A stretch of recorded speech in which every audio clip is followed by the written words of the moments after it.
Hello, I'm Bill Gephardt, and welcome to my podcast. This is going to be a weekly adventure for us, but this time we're going to talk about that murder hornet. And is it in Utah?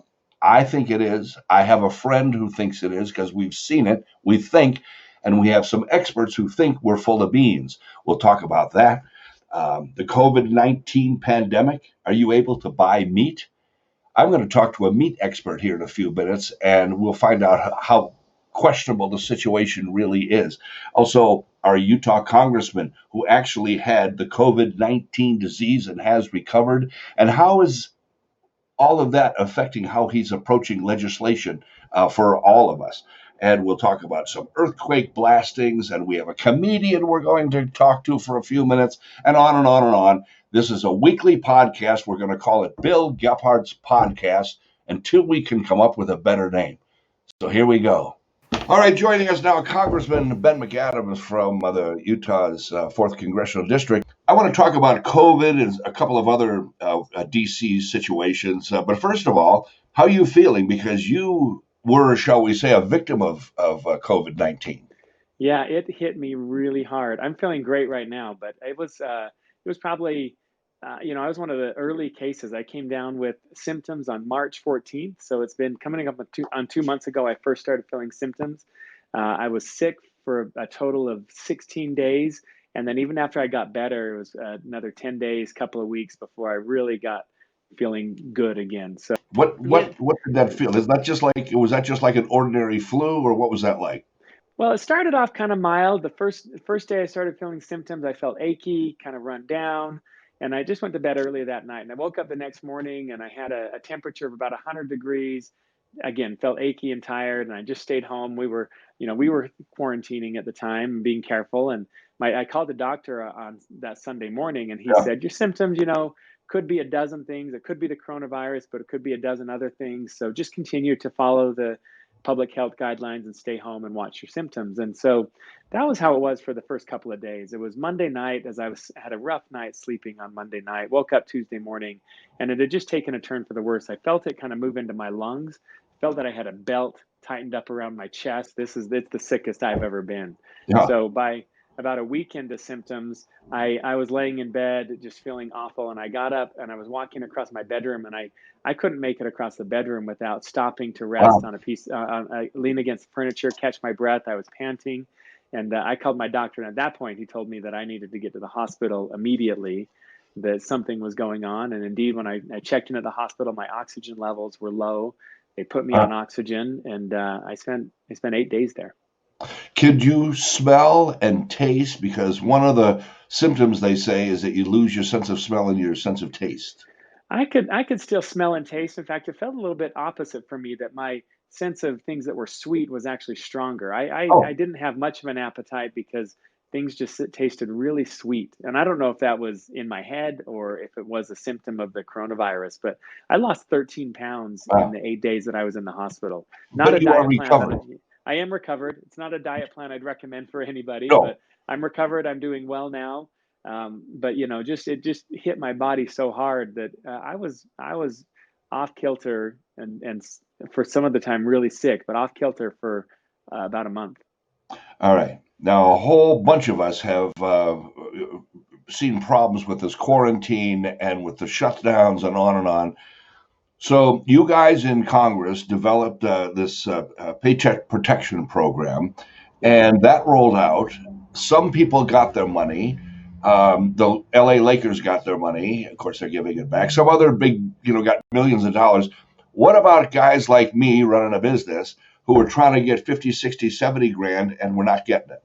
Yeah, I mean, my phone started blowing up at my office. I was hearing from small businesses. We had put out a call to say we wanted to help small businesses in Utah get access to loans, and our phone started blowing up. We were hearing stories of people who had gotten in their application immediately and just were at the back of the line, and the money ran out from that first round, the CARES Act, the PPP program. The Well, CARES that's run Act had out funded twice, that. hasn't it? It hasn't run out the second time right now. We went back and put more money into it, and there is still money available. So we wanted to make sure that the money got to the back of the line.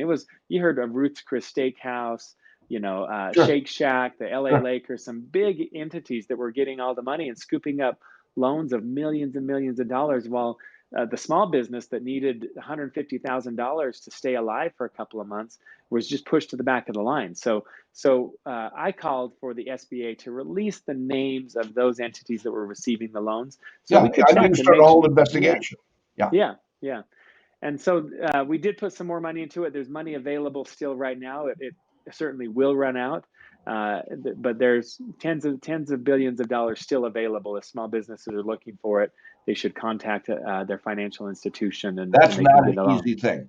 I'm No, telling you from no. personal experience, there's no telephone number to call, at least when it comes to some of the big banks. I don't know about the little ones. You ought to have a bank where you have a previous relationship.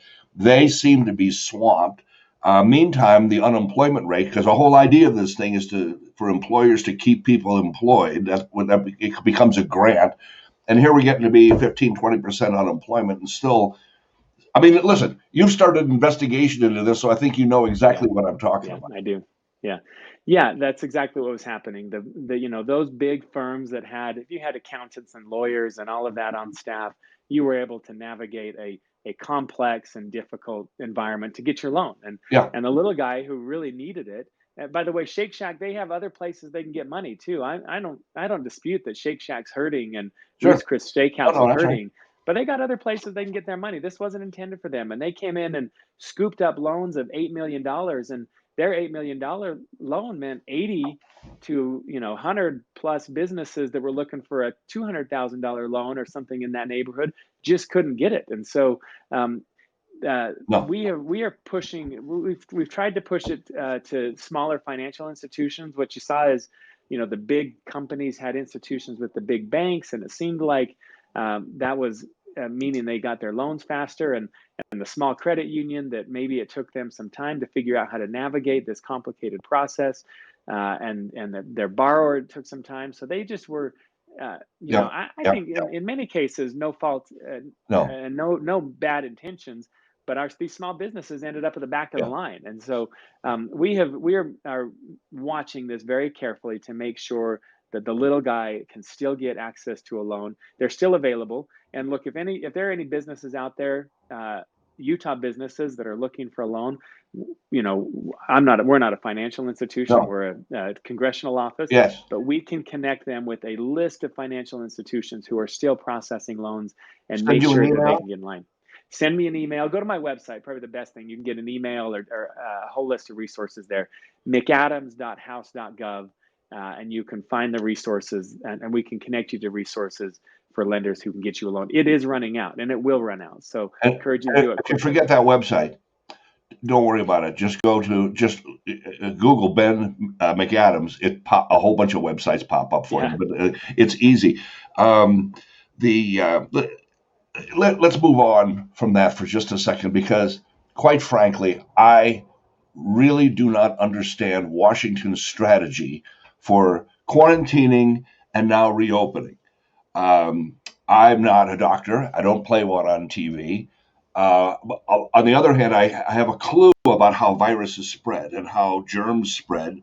And, if one person has it and goes to the Rotary Club and gives it to the guys at the Rotary Club, they take it home to their wives, and their wives take it just to where they go. And next thing you know, you've got this explosion. It doesn't seem to me that this is the least bit coordinated.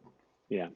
So maybe the best way I can describe it, my 11-year-old was asking me this question. So I had to boil it down to terms that 11-year-old can understand. He says, if everybody stays home for 2 weeks and the virus really has an incubation phase of 2 weeks, if everybody stays home for 2 weeks, we would either know who has it and we can Ding, ding, ding, quarantine ding, them, ding, ding, ding. That's so easy. and then it won't spread, right? Yeah.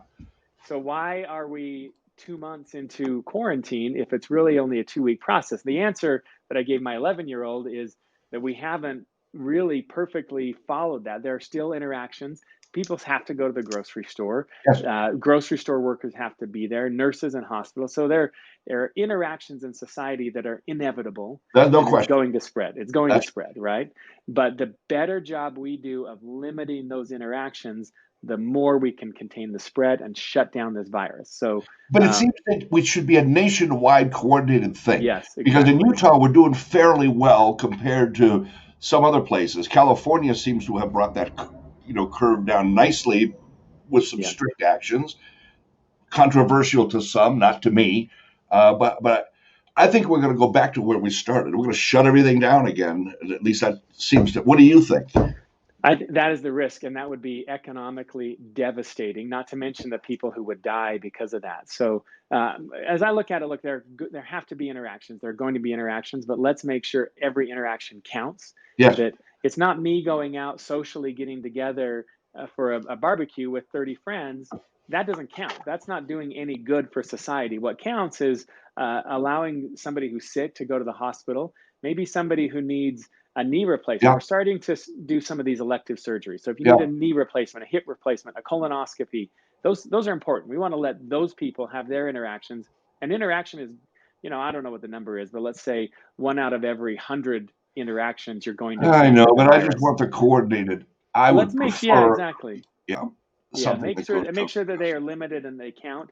And then everybody needs to do their part. If you don't need to go out, even as we're opening up right now and the state of Utah is saying it's okay to have some interactions. Yeah. If you don't need to go out, don't. Stay home. I know. That's Limit great your advice. But you know what? In Texas, they're opening everything up. And some of these other states are open. And some truck driver is going to drive some avocados from Texas to Utah, get out, sneeze on somebody, and we'll be off to the races again in Utah.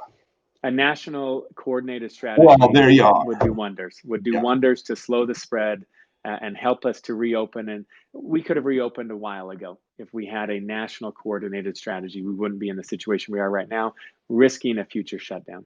Oh, I know. All right. So, okay, one other little thing. Have you heard of the Murder Hornet? I did hear about the Murder Hornet. Have you heard of it? What a scary thing. We did hear about it. My kids went and Googled it. They heard about it and proved to me that it was such a thing. I haven't seen it, but I saw news stories about it. We got infestation, plagues, yes, earthquakes. Yes. Yeah. And now we're going to have record snowfall in the Northeast. Did you hear about that?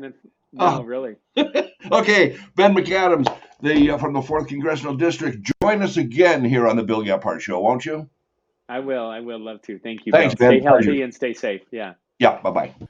Well, this COVID-19 is causing more than just toilet paper problems. It's now causing meat problems. You may have heard of some of these factories around the Midwest and elsewhere that are having trouble producing meat because some of their employees have the disease, and that is trickling all the way back here to Utah. And I'm with Nick Cash now. Hi, Nick. You're with Main Street Quality Meats here in Salt Lake. We've been around for, 4 generations? Yes. And also with the new home delivery for meats, which is known as 56 Cuts, CUTZ. And you're with that company. And tell me how this meat shortage is affecting you. Are you seeing any shortages at all? Yes, we are seeing shortages. We're having difficulty just even getting a lot of products. Yeah. Not only is it the difficulty in getting them, but the prices have just gone crazy. Oh, really? Yeah. Ground beef, for example, is almost tripled in price. And that's, we do grind at our company, but we buy a lot of ground beef and patty it. And it's really hurt us there because we weren't able to even get a lot of ground beef, and certainly not what we ask for, what we request. I have heard that this shortage is so critical, and I don't know if critical is the word, but that there are slaughterhouses that are considering euthanizing their pigs and their beef. What have you heard? Well, I've heard some of that. I can't verify any of it, but I did see on a newscast from the Midwest where they were talking about pork, and they specifically said that about pork, that there were, pork ranchers or farmers, growers, whatever you want to call them, and that were actually having to kill their pork off because they don't have any place to get it processed. And it's like our plant, we're not a kill plant. There's not very many kill plants in the state of Utah. So most of the kill plants are in Texas, the Midwest, some in California, but the majority, I think the greater majority of it comes out of the Midwest, especially for our market, Colorado, Kansas City, Ohio, places like that. and we're seeing shortages. Pork has been extremely short. And beef? Beef has been, it's been short. I mean, certain cuts you just can't even get them, Well, they're and starting to restrict us now. I know at I think Costco and some of the grocery stores are starting to restrict the amount of meat you can buy. almost every store is restricted. I don't know of one that isn't. It's 1 to 2 packages. My son was in a Sam's Club on Friday, and he sent me a picture of the meat counter, and it was all full of take and bake pizza, and there was about 9 pieces of meat in it, and all the rest of it was take and bake pizza. And Wow. that's all they had. And chicken? I mean, they have chicken? Well, chicken came up short really early in the COVID scare, because one of the couple of the first plants to shut down were the poultry plants, Okay. and then they seemed to get through the restrictions and protective armor and Yeah. everything, so that the process, and then chicken didn't seem to be a problem. But again, certain things like chicken tenderloins, can't seem to find those. And where people used to be all worried about having organic chicken and that sort of thing, that they don't care anymore. They just want to get whatever they can get. So now we've heard, Jason told me yesterday that Jason, he's that one of the owners of Main Street Quality Meats and 56 Cuts. Yes. right, exactly. He told me that now chicken is taking an increase for next week. Pretty good one, really. Wow. It's chicken is so affordable for so long, and it's taken probably about a 35% increase next week. So sum it all up for me. What are you seeing in your crystal ball for right now, for next week, and for next month? What are your thoughts? well, I think that we've got to just do what we have to do to be able to get product. And You do as a supplier, yes. yes, what I don't understand is, it's supposed to be illegal to price gouge. Yes. And I've heard it said, that if anybody's caught price gouging, they'll prosecute them. And I can't see how this is anything other than price gouging. It doesn't make any sense to me, because there is supply, in live state, and to have so few kill plants and then just have them raise the prices. I don't get that. It doesn't make sense to me that they would do that to us in the middle of a pandemic. Well, it seems to me that the reason the kill pants aren't killing, correct me if I'm wrong, is because some of the some of the workers there are getting this COVID-19 disease. Well, that's what they say, and that's why they shut them down when they get the COVID. Then they have to shut down for a period. But I don't know if it's supposed to be eternal, and it feels like I see. it's gone on for a few weeks, and I've not heard anybody say, oh, by the way, now the 3 Tyson plants are open, or the Smithfield pork plant's open, or IBP just opened up there. I haven't heard any of that. I'm not saying it smells fishy, but it just doesn't seem right in a time like this. And we haven't even talked about fish. Never mind. No, and I can't even tell you what's going on there. All right. Nick Cash, let me check in with you here in a week or two, and we'll see how things are going. And I appreciate you taking a moment with me today. Certainly. Nice to meet you. Sure. Nick Cash, he's with Main Street Quality Meats and the home delivery service from Main Street Quality Meats, which is 56 Cuts. Nick, thanks for joining us. Thank you, Bill. All right, so you're running a thriving business. Everything is going great. The customers are coming. They're paying their bills. Everything is doing great. And then bang, along comes COVID-19. A lot of businesses have been subjected to exactly that, you can imagine. Closed, some trying to reopen. One of them is this fellow right here. His name is John Holland. He's the owner, operator, and founder of All Utah Plumbing. John, is that what happened to you, and how'd you deal with it? That is what happened, Bill.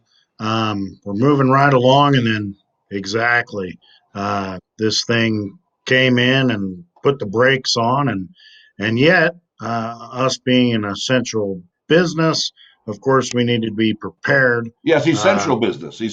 That's what you were determined, so you can stay open. Essential business. Yeah, go ahead. Correct. So we needed to be prepared, and of course, following the government guidelines. of what needs to be done to protect ourselves and our clients. We took it upon ourselves to move on those things. So what'd you do? And I know a little bit about your business. You already were doing some of these sanitary things even before COVID hit. What were you doing now for your customers? Great. Yeah, exactly. So we've always done the booties and wore the gloves and then cleaned up the jobs afterwards and even used cleaners. Well, now we've added a few more things, face masks when we go into a home, and then even government approved cleaners Yeah. afterwards to really give a thorough cleaning, when we're done with the project.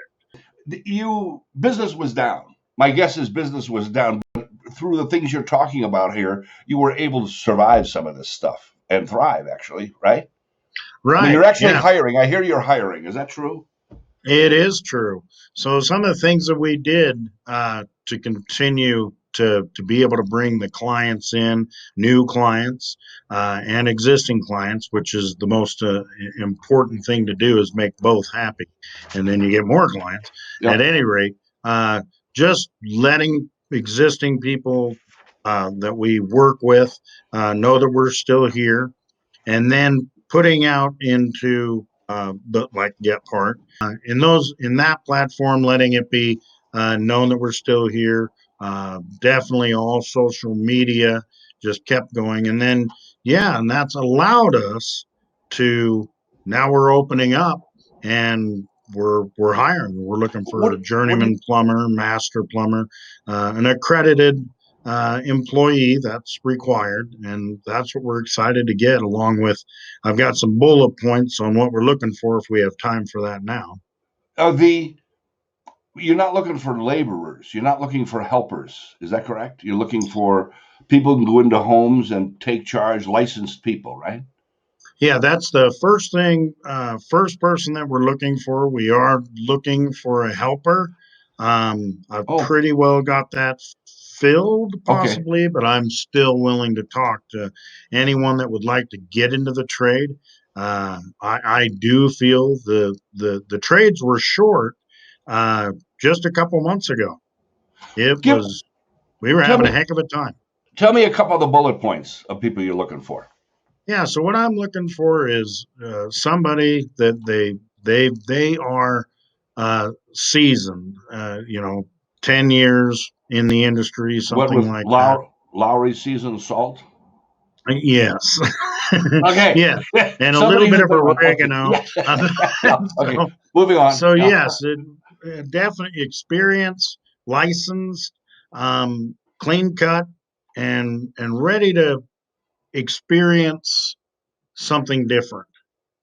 That's the best way to put it. We are different. How so? And here's the biggest way that we're different.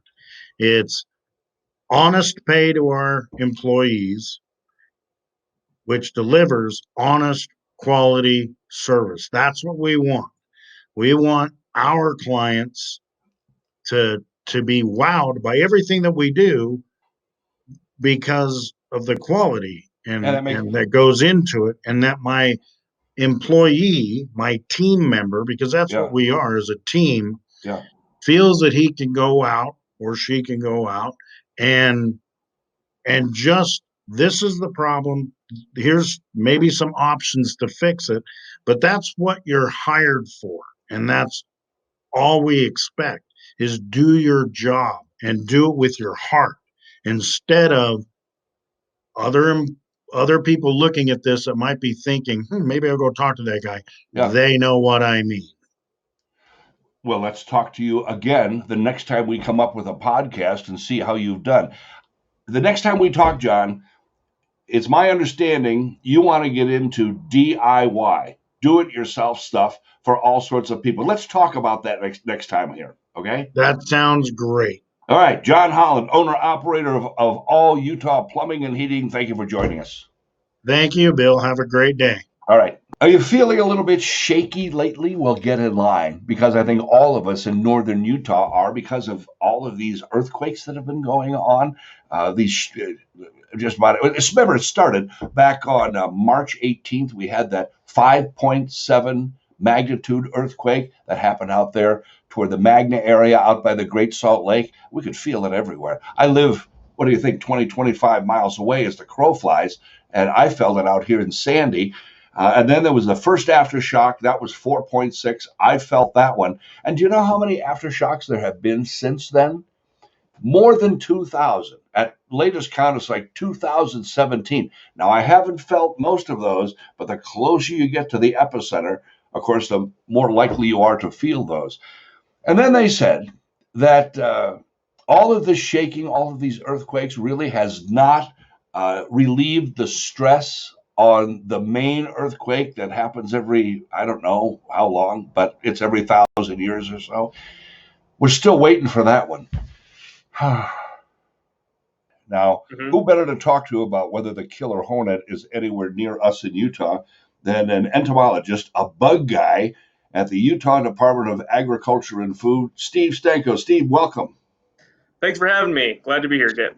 Okay, now tell me about this this killer hornet, because it's supposedly not in Utah. It's been found in Washington State and on an island in northwestern, or I guess it'd be southwestern Canada. What do you know about this thing? So this is a pest that we've been had on our watch list for quite some time now. Its common name is giant Asian hornet. They are native to much of Asia, as well as Japan. They are about 2 inches in length, so they are the largest hornets on the planet. They are a significant human health risk, as well as a risk to honeybee hives, which is why they've been such a priority for us as far as looking out for them. We have been watching this situation ever since we first got the reports out of Canada and then Washington of the hornet arriving. In its native range, it does unfortunately kill too many people, let's say, every single year. And yeah, unfortunately, yeah. Would it kill you and me if we were stung by this thing? So typically, a single sting is not going to kill a healthy human or someone who isn't allergic. But those who are stung more than 10 times, 10 to 20 times, oftentimes need to go to the emergency room. And then those that are stung more than 50 times are in some serious peril. It's kind of like a snake bite then, I suppose, right? Yeah. So being stung, more than 50 times is akin to a bad snake bite. Okay. First of all, you have not seen this thing in Utah, but I think I saw one in my backyard about 2 years ago. And then I got a guy, and we talked about this, you and me, a guy in Tooele who goes out to a gun range by an old abandoned mine, and he likes to shoot out there because there's no brush that could catch fire. So anyway, he says he's been chased out of there for 3 years. The bug, you sent me pictures of bugs that you thought they might be, and both he and I said, no, that's not what we saw. So he has actually gone out there and taken some, made a trap, and then he took some carcasses of bugs or bees or something and put them in there. Hopefully that would attract them. And we're going to come running right up to your doorstep if we find any. But what are your thoughts on this? So there are many large stinging insects already here in Utah. Obviously, we are keeping an eye out, and we do encourage the public to take photos if they can safely to collect specimens. They're always welcome to submit samples to our lab. We regularly do insect identification, not just for stinging insects, but any insect that residents are concerned about. They're free to submit those to our lab, and we will identify them for them. I would say that as of yet, we haven't seen them in Utah, and it's unknown as to whether or not the giant Asian hornet is going to be able to establish here in Utah. There are some factors that would maybe put us at a little bit higher risk. However, it's unclear as to whether or not our elevation may be too high. Elevation. it's not climate, it's elevation that you think are keeping this guy away. Well, it's hard to say. At this point, we just need more data. Okay. The issue that we have is that we just don't have a lot of good data on this species right now. Yeah. And that's often the case with many invasive species when they show up. We just don't know enough. Of the records that USDA has, it seems that they do prefer lower elevations. However, some of the data points to nests being found, nests that are thriving being found above 5,000 feet, Okay. which would put most of our valleys at risk. These things. Oh, good. Go ahead. I'm sorry. These things are native to, is it Korea or Japan? They're found throughout Asia. In Japan as well as China, sweeping down kind of along the Himalayas through India and Pakistan, Okay. and many other countries, throughout that region. So this thing is supposed to be a mostly what they call it a killer. It's a killer of honeybees, where they use those little pincers to snip off the head and then take the body home to feed to their young. But they have honeybees still, throughout Asia. So is this a threat to our honeybee population, in your opinion, if you know, or is this something we just have to deal with, or even at lower elevations? Right. So the exact level of the threat is something that is yet to be determined, but it definitely is a threat to our honeybees. For the honeybees that are kept in the native range of the giant Asian hornet, those bees have developed an adaptive behavior where they will quickly respond to the invasion of a giant Asian hornet and will dogpile onto the hornet as soon as it enters the hive, and will actually create a mass around the bee, or around the hornet, and will vibrate until they cook the hornet on the inside of that mass. Unfortunately, the bees we have here in North America don't have that adaptation, and so they would be incredibly vulnerable to an invasion. You are a smart guy when it comes to bugs. How did you develop an interest to become an entomologist? How did you develop an interest in bugs? To be honest, I was working in the registrar's office at the University of Utah, and we have an hour-long lunch working there, and so I'm a pretty quick eater, so I'd eat in 10 minutes or so, and then have 15 minutes to kind of do whatever I wanted. So I'd oftentimes kind of wander about campus, and I was a student at the time as well, and somebody put up a flyer saying that they wanted to bring honeybees to campus, and I thought, oh well, that sounds interesting. How much could there be to know? How much? And so one thing led to another, and I got into bees, and then that led to me getting into insects, and finally to here at Department of Agriculture. Now you are worried about, we were discussing some invasive species here in Utah, and I don't know if you can make a distinguish between northern Utah, central, and southern, but you have some concerns about some of these bugs, not the killer hornet necessarily, not at all really at this point, but bugs that are getting in here that shouldn't be. Right. So the giant Asian hornet is an invasive species, and invasive species broadly are a big problem because they can oftentimes move in to North America and establish in ways that we didn't expect, and can lead to massive economic damage in the areas that they do establish. So one good example would be the Japanese beetle, which we just this spring, actually just last week, finished an eradication effort on. We did find them here in Utah, and we work hard every year to keep Japanese beetle out. We trap 29 in 29 counties for Japanese beetle. Unfortunately, back in 2019, we did find a growing population of them in the Salt Lake Valley. And so we worked hard this spring to cut that population off. What do they do? What's the matter with them? So the big problem with Japanese beetle is that the larva is a major turf pest. So it will kill off turf in areas where it establishes, and then it will feed on. It's a bit of a goat. It has over 400 different plant species that it'll feed on. So it will devastate ornamentals as well as fruits and vegetables in the areas where it can be established. So homeowners, property managers, etc., oftentimes need to apply a lot of pesticides in order to keep it in check, which incurs greater costs for them. And then the damage just done to having to replace turf, having to replace ornamental plants that are destroyed by this pest are a big problem. If you the pesticides probably kill other non-noxious species, if you will. Exactly. So if Japanese beetle were to establish, we would have to apply a bunch of pesticides in order to keep Japanese beetle in check, but we would also be applying these pesticides and be hurting a lot of our native species.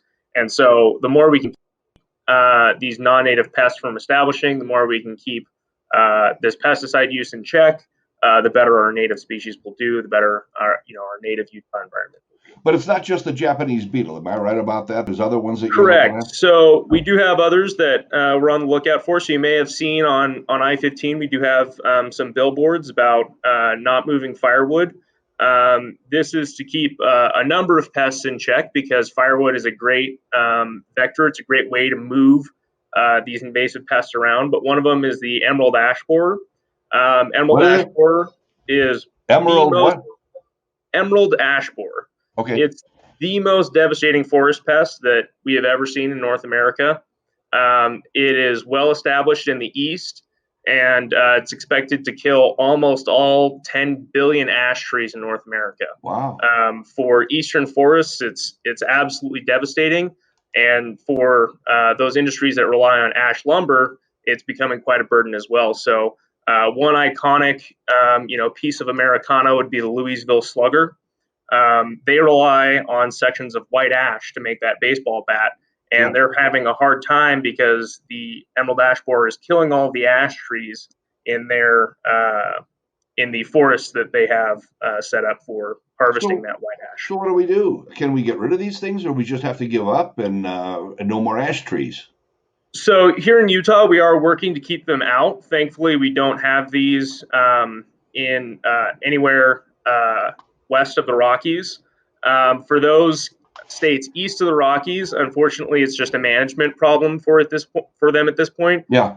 They are introducing biocontrols to try to control the emerald ash borer, but unfortunately, it's a lot of dead timber removal. And for municipalities, there's a lot of municipalities that will have 30 to 40% of their canopy is ash, and this can actually drive smaller municipalities into bankruptcy because all of the ash planted along their streets, which the municipalities are responsible for, will die, within a 3 to 5 year period.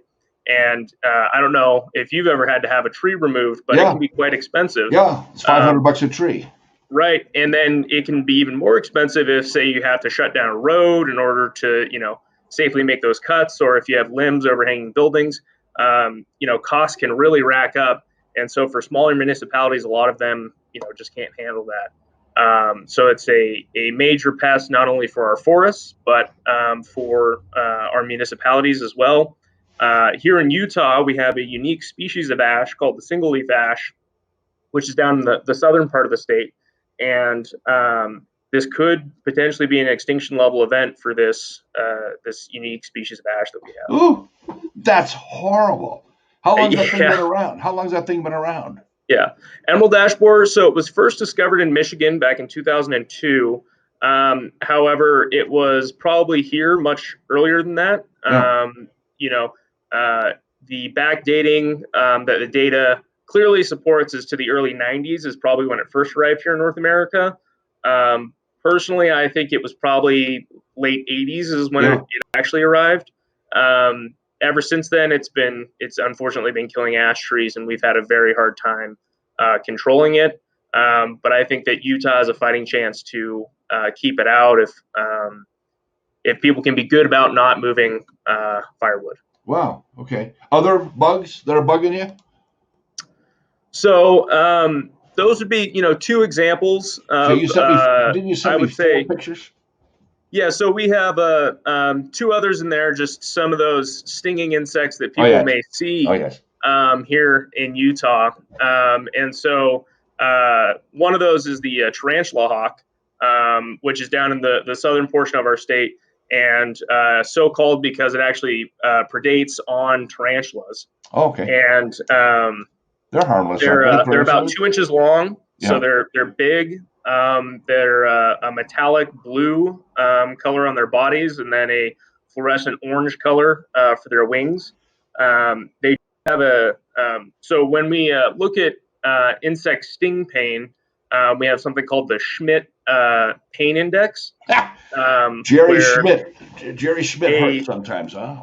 Schmidt What's pain that? index. All right. Jerry. Yeah. I mean, the guy who invented it, Jerry Schmidt. I don't know. Whatever his Yeah. name is. Yeah. Yeah, and he basically set a honeybee sting, which most people have been stung by a honeybee at some point in their life, as the kind of baseline that we rate everything against. And so the scale is from 1 to 4, and a honeybee sting is 2 for the sting pain. So, you know, a lot of our native bees, bumblebees, even though bumblebees are really big, you might duck as you kind of see them flying by. A lot of them have very, very not very painful stings because they have very small nests. They don't need a strong deterrent to push predators away. And so they have a sting pain of about 1, or about 10 times less painful than that of a honeybee. If we go one step above that, that's a 3, which is 10 times more painful than a honeybee sting. Wow. And then a 4 would be 100 times more painful than a honeybee sting. So the Tarantula Hawk has a sting that's about 100 times more painful than a honeybee sting. Okay, wow. And so we already have, you know, big wasps here in Utah that are capable of causing really painful stings. The difference would be that Tarantula Hawks are solitary, and so you'll never disturb a nest of Tarantula Hawks. You'll be lucky to encounter more than 2 in any given day if you are lucky enough to encounter one. Yeah, you know, I've been stung by a honeybee, and it merely hurt at the area I was stung. But I've also been stung by a wasp. Now, apparently there are 1,000 different kinds of wasps, but it seemed to me when I was stung by the wasp, I felt as if I was being paralyzed a little bit. I kind of was slowing down. Does that make sense? Right. So individual reactions to individual venom can really vary, and so you can a lot of times find that you'll respond worse. You know, some people respond worse to common yellow jacket stings than they do to honeybee stings, and vice versa. All right. But they're not different kinds of venom though that would.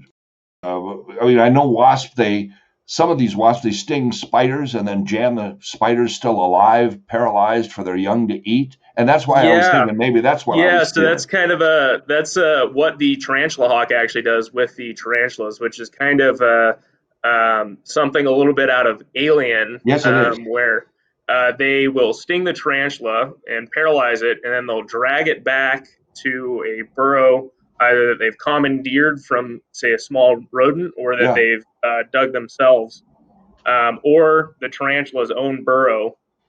And then they will lay an egg on top of the paralyzed but still alive tarantula, and the larva will then crawl around inside the tarantula while the tarantula is still alive. It's just paralyzed. So you can imagine this nightmare scenario, and the larva will actually eat the most non-essential organs first. So it'll eat the muscles in the legs and in the thorax that the tarantula doesn't need to survive, until finally it's eaten so much of the tarantula that it has to eat the most essential organ systems, and it'll quickly eat through those. So it keeps the meat fresh by keeping the tarantula alive, which is pretty brutal, I'll admit. But yeah, that's how they handle reproduction. Yes. Are you married? No. I was just going to say, getting a girlfriend, you tell her all these stories, you know? Right. I do. Yeah. She's into bugs as well. So. Oh, okay. Well, she knows all about it. Yep. So she knows all about it. So yeah. All right. We're a good match in that way. If we do see some of these invasive species, like what we were talking about, not just the killer hornet, but some of these others, you want to hear about it, don't you? Absolutely, yeah. If someone is concerned that they, or thinks even that they may have found an invasive species, we love for people to give us a call. We're always here to talk with people. We'll look at pictures if people want to send those. And then the best thing for us, at least, is that if you can safely capture or find a dead specimen or capture a live specimen and then freeze it or put it in some alcohol, that's the best way to submit it to us. And pictures are good, but having the actual specimen allows us to identify it down to species. That's right, perfect. Whereas pictures can sometimes be a little bit hard. Yeah. And if they are going to take a picture, try to get it, as close as you can and with some good resolution, just because we get a lot of pictures that are a little blurry and it's, what's this flying black dot? And it's... no, that's harder to identify. I understand. Yeah, it's harder for us to identify. All right. I am going to find this killer hornet with my friend in my new friend, I should say, out in Tooele County, and we'll bring it right to your doorstep. Okay. Well, please do. Yeah. I will. All right. Stephen Stanko, entomologist with the Utah Department of Agriculture and Food. I'm going to have you back, especially when we find that killer hornet. Please do. Thanks for joining us. Thanks for joining us, my friend. All right, bye-bye. Bye-bye. Well, here we are, certainly in the middle of a coronavirus. There are all kinds of things going wrong with all the seclusion and self-isolation and on and on. Isn't it interesting that this happened as the technology industry keeps growing and growing and growing? I got with me right now Adam Sessions. I think he's about the king of internet communications here in the state of Utah and certainly in Salt Lake in the area.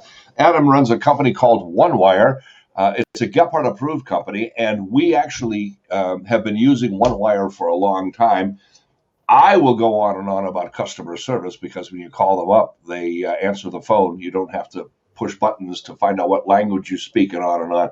But he doesn't want to talk about that, and neither do I really. What we want to talk about is how has this COVID-19 and coronavirus affected you in the technology world? Because people are now isolating at home, and this has got to be something that is affecting you. Well, Bill, thanks for the invitation, by the way. And it's been a challenge. It really has. As a company, when I just look at the impact on us, we all went home around March 8th. So it's been a good 60 days now. And luckily, we were uniquely positioned to take advantage of our own product. But almost immediately, we jumped into high gear with moving our customers home. But you mean your business customers, getting them out of their office and getting them back home now. Absolutely. So we received, and frankly, we're just inundated with phone calls and emails about, hey, I need to move bodies home. How do we do this? What do I need to buy? What do I need to get? And the beauty of it is the system was, like I said, uniquely positioned to facilitate that easily. I mean, you probably do a million things. But as far as I know, you do two things. One is phone service without a delay. I've noticed it's VoIP, Voice over Internet Protocol, VoIP, VoIP. But there's no delay. I don't say hello and then wait a minute for somebody. Anyway, you do that, but then you also install high-speed internet, and they're kind of linked together that way, aren't they? Well, they are, and they're dependent on one another. The voice is dependent on the fiber access, and we're just a business provider of the fiber, not a residential provider. But if you have a sufficient amount of bandwidth that already exists at your house, our voice product layers on top of it, and it easily allowed those users to be at home, whether they were using a mobile device, whether they were using our web phone technology or using our video component. It worked, and it has been working fantastic. When I first started doing business with you, I was in no hurry to get. You just came in and installed a bunch of phones in the office and on and on. But people are coming in saying, "Oh, yikes! I got to have this done right now." If somebody calls you today from a business and needs to get everybody working at home, how long does that take you to hook that stuff up and get them going? So it's actually remarkably easy. We have, I was actually just checking our scheduling a moment ago. I get a printout about mid-afternoon. We've got 5 installs that are going on today. These are folks that are actually now beginning to come on board with us while they're at their home locations, but we're also setting up phones in their offices, because people have the physical phones in their office and sometimes they have a physical phone at their home, but a lot of times they're just using the cell phone app and or the web phone. So generally speaking, we will bring on an account and can have the system set up in as little as 24 hours. It's pretty remarkable, actually. Oh, wow, it is remarkable. And it really works.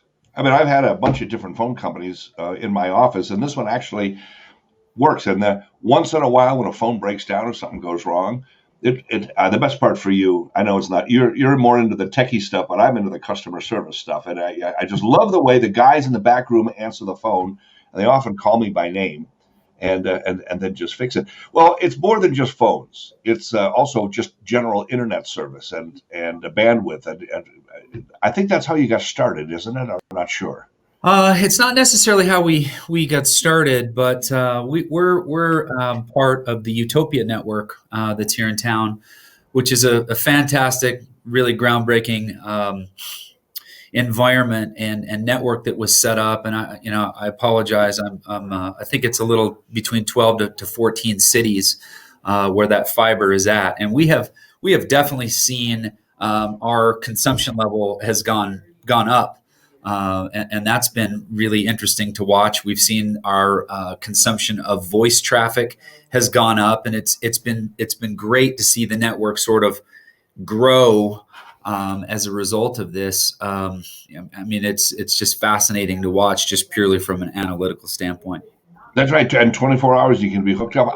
I wonder how many people are going to go back to offices when this is all over with. What do you think?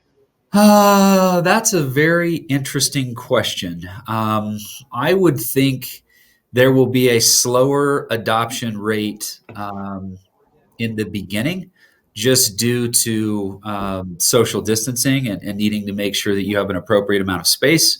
But I think by and large, as long as the infection rate continues to decline, it should rebound. But again, we're positioned to allow people to really sort of work on a hybrid of both. I would think I like this working at home stuff personally, and I just wonder how many other businesses, that where you don't need to be right there to make stuff. I wonder how many, insurance companies and just all kinds of companies that can actually. You know what I miss though? I miss seeing my people.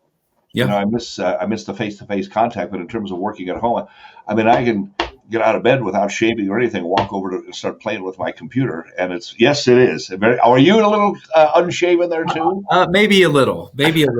Okay. All right, Adam Sessions with One Wire. Thanks so much, and give them a call. And how do we reach you guys? A call or email, or what do we do? Absolutely. The best way is to simply do a quick Google search for us. It's the number 1 and wire. You can also find us at onewirefiber.com. And our phone number is 801-214-9000. Okay. Yeah. Adam Sessions, the owner, founder, guru of internet service in Salt Lake at One Wire. Thanks so much for joining us. Thank you, sir. You betcha. No question about it. This is certainly a strange time with all the COVID-19 and the pandemic around the world, but some businesses are starting to reopen, and they're going under different rules and safety precautions. And I wanted to talk to someone special because there can't be anything more intimate, I don't think, than being a barber, a hairstylist, or a dentist. And I wanted to talk to Dr. Brian Hendricks today. He's with Dream Dental. He's a dental implantologist. Hi, Dr. Hendricks. Brian, how are you? How you doing, Bill? Good to see you.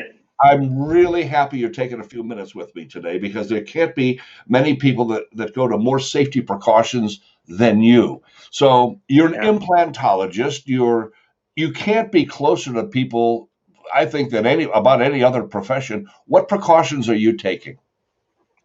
Wow, boy, that's a big question because we have a list of things we're doing. Everything's changed with the coronavirus. And while everyone was on break, I actually have been working 12 to 14-hour days revamping my whole business. Really? It's really, How so? What have you been doing because you're so close to people? You can't do this from 6 feet away. yeah, the biggest thing is our check-in process of how we're basically treating patients. Now we actually go out to the vehicles and do tests. We check the temperature. We take a medical history right at the door. So we actually don't get our patients out of the vehicles until we've kind of met a certain criteria. And then we, walk them right into the building, take them right into the treatment room. And then everything right now we're seeing about, half the patients we normally see, just for the same reason. We're, distancing our patients, making sure we don't have too many people in the office at any one time. And then there comes down to the personal protection, right? Making sure my staff is protected, make sure the patients are protected. It's a lot of work, and but I'm proud of my team. I'm proud of what we've done over the last couple of weeks to make sure that everyone is getting treated at the same level. My mom works here, right, Bill? I think you know that. Yeah, I think I did. I met her actually. And the thing is like having my mom here puts everything in real perspective. If I would not have my mom in my office, obviously, unless I thought it was safe. All right, a dental implantologist. You're a dentist, but I just want to, before we move on, what exactly you do? You don't do cavities, really. You fix people's faces, right? Yeah, absolutely. So my office is the only office in Utah where we are able to do full mouth reconstruction, and we do that basically building on top of implants. So the average case is someone that comes in and needs to have all their teeth pulled out or their indentures, and we're basically rebuilding their full smile. And what makes me unique is not only do I do the surgery, and but I also have a lab here that does all the work. And so nothing is sent out. That's something that's really unique about me. So. And you teach. I mean, absolutely. What is it? Fearless. You have a new moniker there. What's that called? Fearless. Yeah. Fearless Kingdom, and that's actually my brand here. That's great. I know it's behind me too. I just didn't realize that too. It's kind of cool.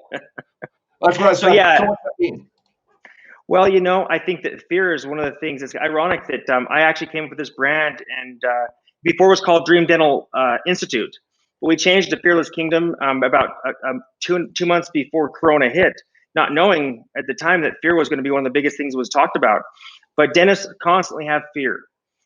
Patients constantly have fear, and so one of the things I'm really passionate about is living fearlessly, or with less fear, because I think that's the biggest thing that steps in our way. Dr. Hendricks, I want to talk about something that I don't know if you've started this or because of COVID or if you've been doing this all along, but that is the whole notion of a virtual consultation, a free virtual consultation. What's that? Well, it's basically a consultation where we're able to interact with the patients and get to know them and answer questions and basically do all the stuff that we do in a regular consultation minus a CT. So what do? Do you look inside my mouth, when we're targeted, or what? How's that work? So what I like to do is before we actually get onto that virtual consultation, we'll have the patient fill out a form. And in that form, it's going to basically answer some of the key questions like how many teeth do you have left? Are you wearing a denture? What are the biggest reasons that you're wanting to get new teeth? Or what? Really, it's the questions that I would ask in person. Then we'll also get the patient to send us some pictures of their teeth, so we can have an idea of what's the depth of the problems, right? And as we do this, once we start the virtual consultation, we're starting light years ahead of most doctors. And this will continue long after this COVID thing goes away. Oh, absolutely. If you have a second, I want to ask you one more thing that has been on my mind for a long time, and that is you have, with regard to COVID, you have a lot of experience just in your before COVID with people who are immune compromised right now. Isn't that true? Cancer patients, whatever. Yeah, absolutely. Here we're one of the unique facilities in the country that can handle compromised patients. And so we were actually we were already going light years ahead of most dentists as far as their infection control and the ways they were treating their patients. But that's what makes us unique is that there's not very many patients that come into my office that don't have some type of immunocompromised situation. Oh, is that right? You know what else I think makes you unique is that you spend an awful lot of time not just fixing people and changing their lives. You teach this. You bring in people, at least I know, from across the country, maybe around the world, to teach what you do. Yeah, it's the other passion I have. I love changing smiles. The other thing that I noticed, there's a lot of pain out there from doctors that they really want to do what I do. They really want to be able to make a difference. And so I'm so passionate about helping doctors learn the surgical aspect, learning the communication of how to talk to patients, because most doctors, they really do want to do right by patients. They really do want to make a difference, but they haven't been taught those skills. They learned how to do surgery, but how to communicate and be empathetic and create the value for the patients, that's something that most doctors really, really struggle with. And so that's why I created the Fearless Kingdom movement, and it's changing doctors' lives across the country. Pain-free. You guys you won't tolerate people who are in pain at all, will you? No. I think life's too short to be in pain. Life is too short to be in pain. That's my mission in life, is to take away as much pain as possible, whether it be physical pain or emotional pain.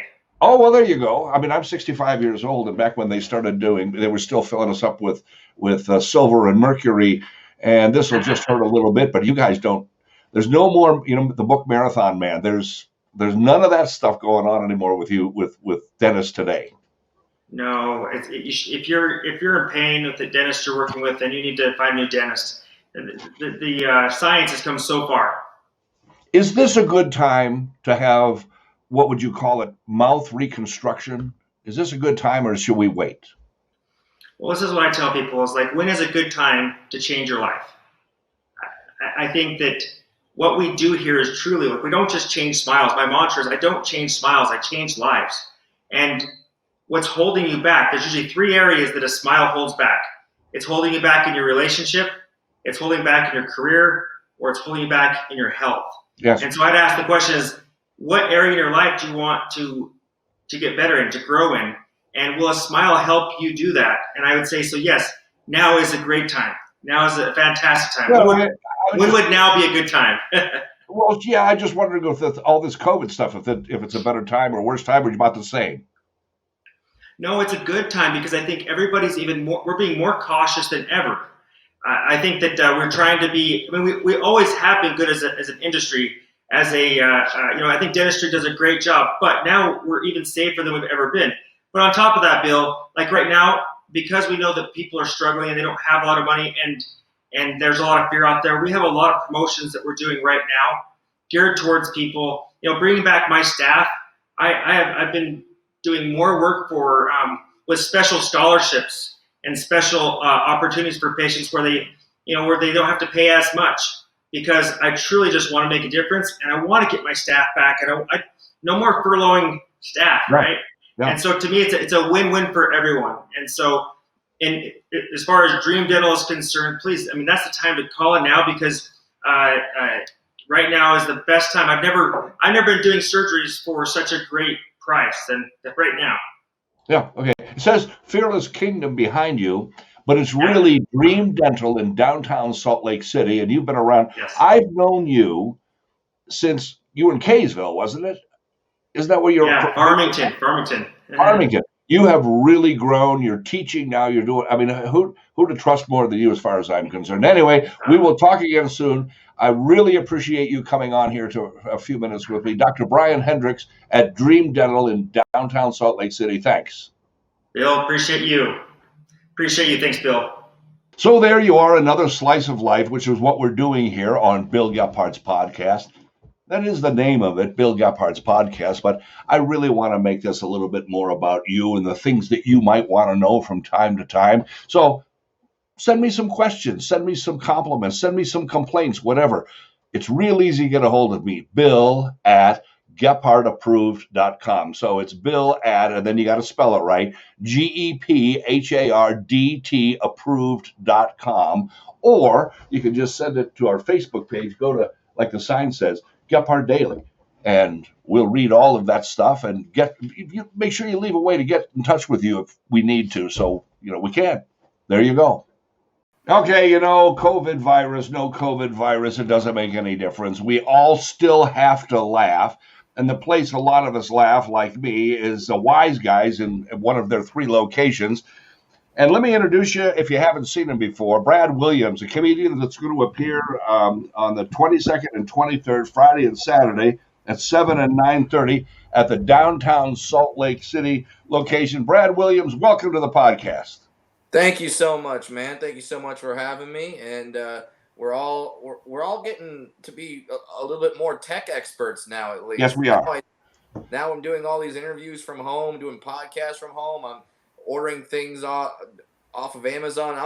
I'm going to be a YouTube star in like a week and a half. Yes, you are.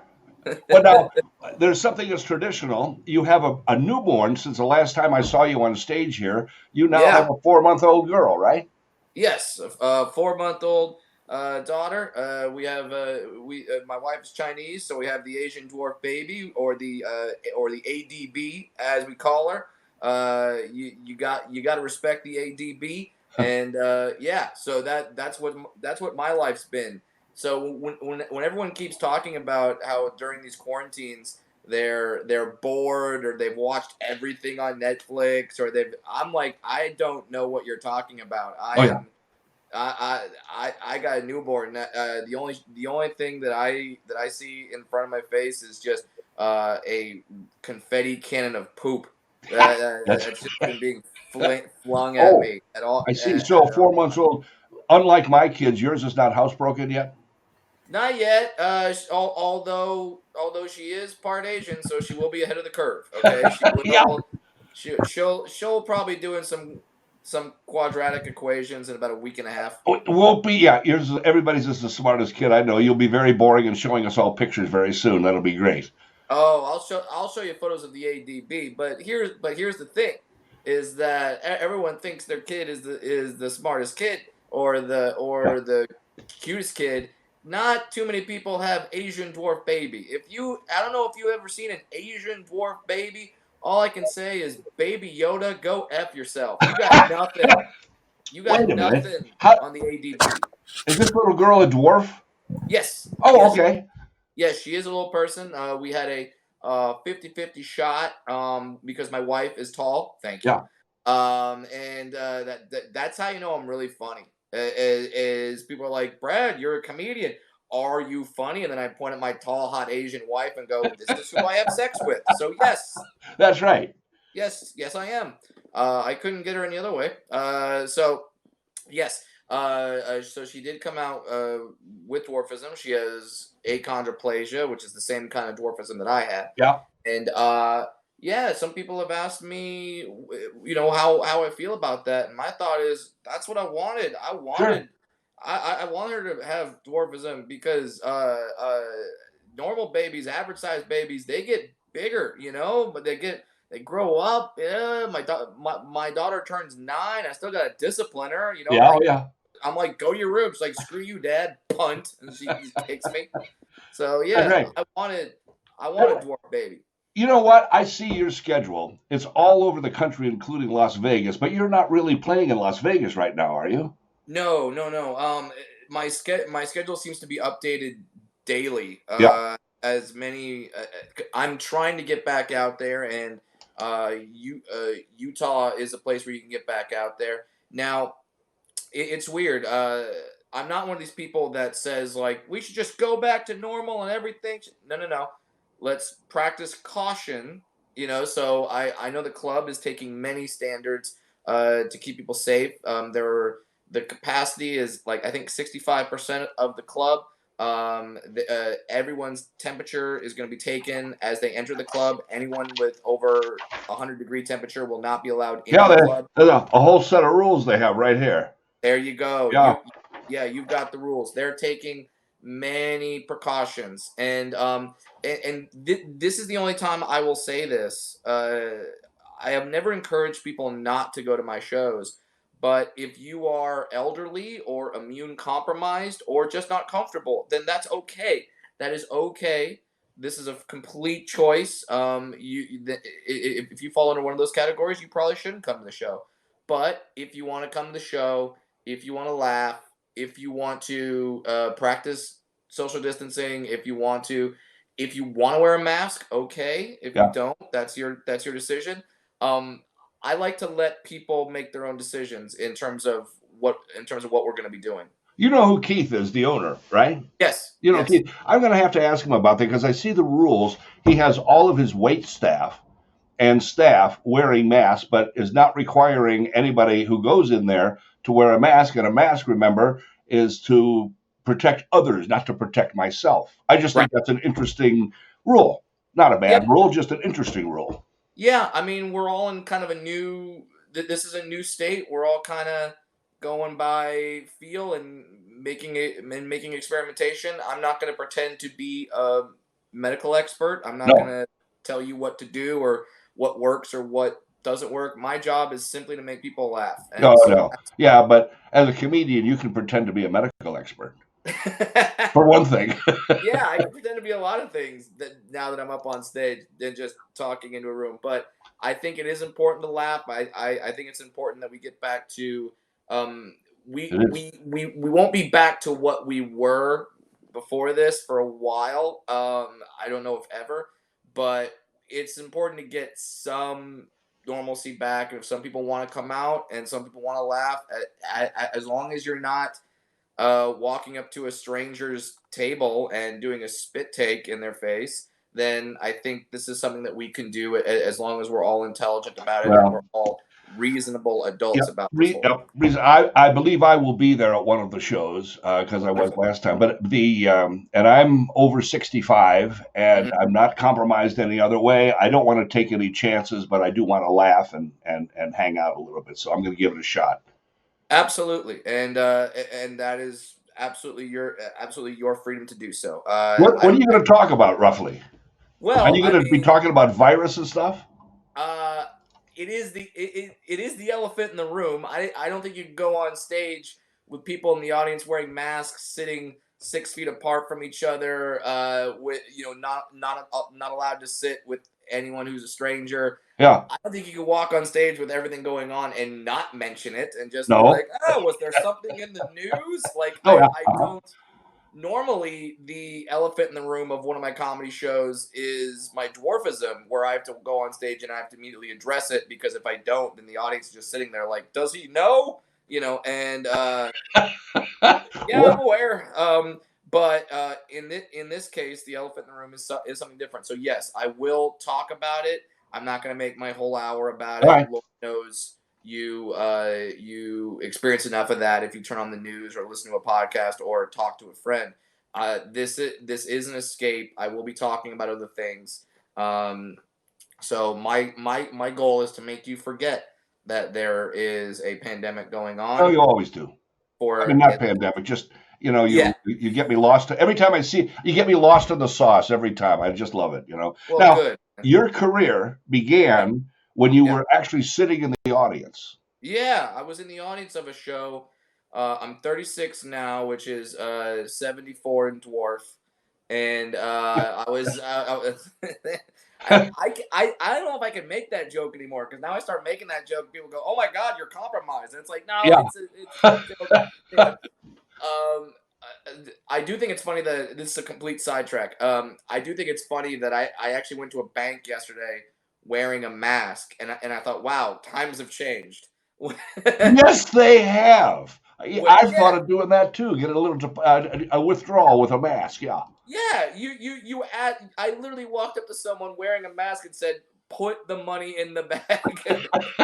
That's and right. If I hadn't, it would have been considered weird, if I walked in without a mask. Anyway, That's right. Yes, how I got started in comedy, I was in the audience of a stand-up comedy show when I was 19 years old, and the comedian on stage started making midget jokes, and half the audience was laughing. Carlos Mencia, right? Yeah.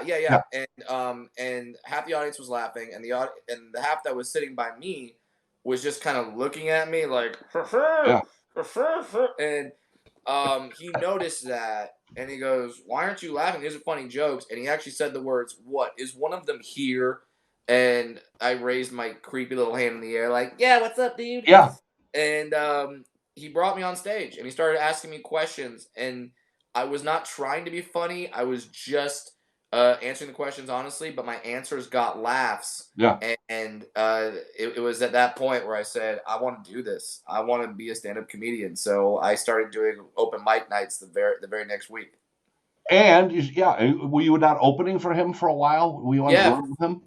For 4 years, I was his opener, and then I graduated and started going off on my own, and it's been 12 years of that. So it's been 12 years of being my own dude. And all right, about that, one other thing. I don't know what you did before you did what you're doing, but what is that comedian's life like? I mean, sitting around in a hotel room. I mean, you guys look funny and great every time we see you, but there's a backstory to that, I think.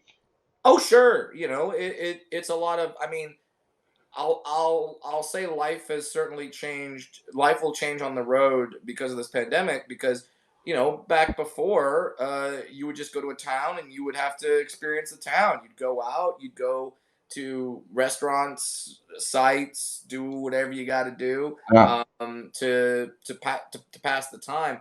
Now, because I have a newborn, when I'm in Salt Lake City for a weekend, all I'm going to be doing is sleeping and watching my shows and not Yo Gabba Gabba.